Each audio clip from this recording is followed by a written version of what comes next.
ማህበራዊና ስሜታዊ እድገት ህፃናት በጋራ መጫወት፣ እርስ በርስ መግባባት፣ ስሜቶቻቸውን መግለጽና መረዳትና መማር ይጀምራሉ። ማህበራዊና ስሜታዊ እድገት ማለት ግንኙነት መፍጠር፣ ስሜትን መግለጽ፣ መተባበርና የራስ ማንነትንና እምነትን መገንባት የሚማሩበት የእድገት ዘርፍ ነው።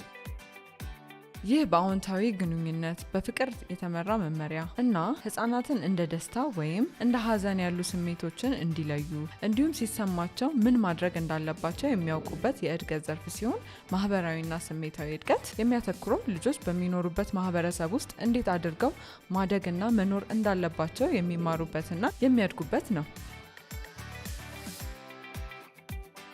ልጆች የሚመራቸው፣ ፍቅርን የሚሰጣቸው፣ ደህንነታቸውን የሚጠብቅላቸውና የሚንከባከባቸውን ተንከባካቢ ሲያገኙ በመመልከትና ጥያቄዎችን በመጠየቅ ይማራሉ። ያስታውሱ፣ ህፃናት በ4 ዘርፎች ያድጋሉ። እነሱም አካላዊ፣ አእምሯዊ፣ የቋንቋ እንዲሁም ማህበራዊና ስሜታዊ እድገት ናቸው። የህፃናትን እድገት ለማነቃቃትና ለማገዝ ውድ ቁሳቁስ አያስፈልጋችሁም። ለልጆችና ለሙያዎት ያሉት ክብር ወይም ፍቅር በቂ ነው።